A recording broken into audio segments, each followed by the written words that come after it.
মঙ্গলবার দুপুরে north West লন্ডনের ব্রেন্ট এলাকার কিংসবারি হাই স্কুলে স্বাভাবিকভাবেই ক্লাস চলছিল।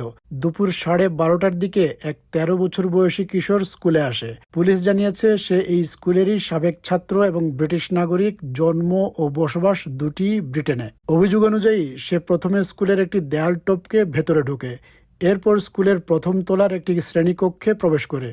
সেখানে সে একজন শিক্ষার্থীর ওপর ক্ষতিকর নয় এমন কিছু একটা স্প্রে করে।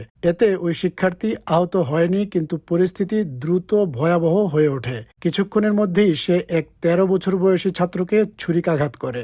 এরপর হামলাকারী নিচতলায় নেমে আসে। স্কুল থেকে বেরিয়ে যাওয়ার সময় সে 12 বছর বয়সী আরেক কিশোরকে ছুরিকাঘাত করে। পরে জানা যায় আহত দুই শিক্ষার্থীর অবস্থা স্থিতিশীল এবং তাদের আঘাত প্রাণঘাতী নয়। ঘটনার সময় স্কুলে আতঙ্ক ছড়িয়ে পড়ে। এক প্রত্যক্ষদর্শী অভিভাবক জানান, আহতদের একজন সাহায্য চাওয়ার জন্য ফায়ার অ্যালার্ম বাজায়। এ সময় স্কুলের শিক্ষার্থীদের চিৎকার, দৌড়ঝাঁপ আর আতঙ্কে পুরো স্কুল প্রকম্পিত হয়ে ওঠে।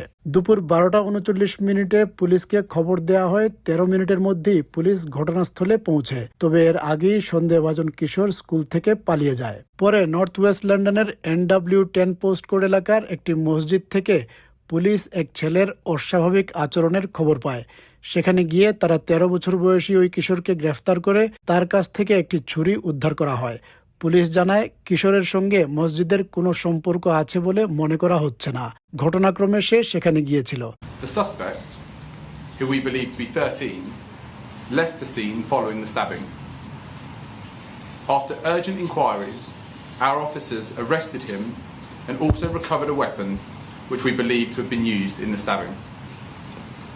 The suspect was arrested on suspicion of attempted murder and remains in custody for questioning by our officers.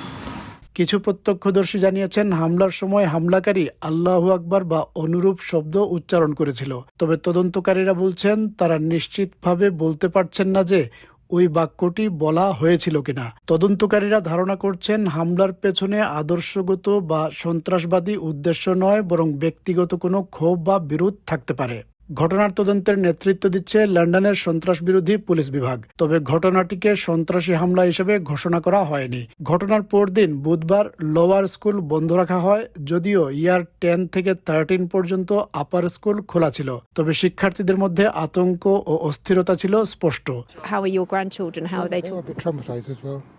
He said he was in the same class where the attack took place just 10 minutes before he finished his lesson in that class. It's a fantastically well-run school. It's a really diverse and beautiful community, embracing difference. The values that are upheld in the school are absolutely amazing. It's been devastating and traumatic for everyone. And I'm just, give love and support to everyone in the community, and I wish those two boys well. স্কুলের প্রধান শিক্ষক Alex Thomas অভিভাবকদের উদ্দেশ্যে চিঠিতে লেখেন, এটি পুরো school কমিউনিটির জন্য গভীরভাবে মানসিক আঘাতের ঘটনা। বুধবার পার্লামেন্টে বক্তব্য রাখতে গিয়ে প্রধানমন্ত্রী স্যার কিয়ার স্টারমার ঘটনাটিকে জঘন্য হামলা বলে আখ্যা দেন এবং আহত দুই শিশু সহ সংশ্লিষ্ট সবার প্রতি সমবেদনা জানান। My thoughts, and I'm sure the thoughts of the whole House, are with the two children stabbed at Kingsbury High School in Brent. ব্রেন্ট east এলাকার এমপি ডন বাটলার বলেন, পুরো স্কুল ও স্থানীয় কমিউনিটি গভীরভাবে মর্মাহত। তিনি বলেন, সন্তানকে স্কুলে পাঠিয়ে তার কিছু হয়ে যেতে পারে, এটাই একজন অভিভাবকের সবচেয়ে বড় দুঃস্বপ্ন। The school's one of the safest place you hope that you can send your child. So it's a parent's worst nightmare to think they're sending their child to school and something may well happen to them. And it's very unusual in our country, unlike in America. And so it has hit the community quite hard. I was going through the news last night, just reading what the parents felt about it. Just terrible, basically. Must have been shocking for Obviously, kids, yes, kids for 12, 14 years, shouting and panicking or whatever. I mean, must have been a terrible sin. Kingsbury high school একটি academy school, যেখানে 11 থেকে 18 বছর বয়সী শিক্ষার্থীরা পড়ে। London নগরীতে স্কুলের ভেতরে এমন ঘটনা বিরল। এই ঘটনা একটি বড় প্রশ্ন তুলে দিয়েছে, কিভাবে তরুণদের নিরাপত্তা নিশ্চিত করা যায় এবং কিভাবে স্কুলকে সত্যিকার অর্থে সবচেয়ে নিরাপদ জায়গা হিসেবে রাখা যায়।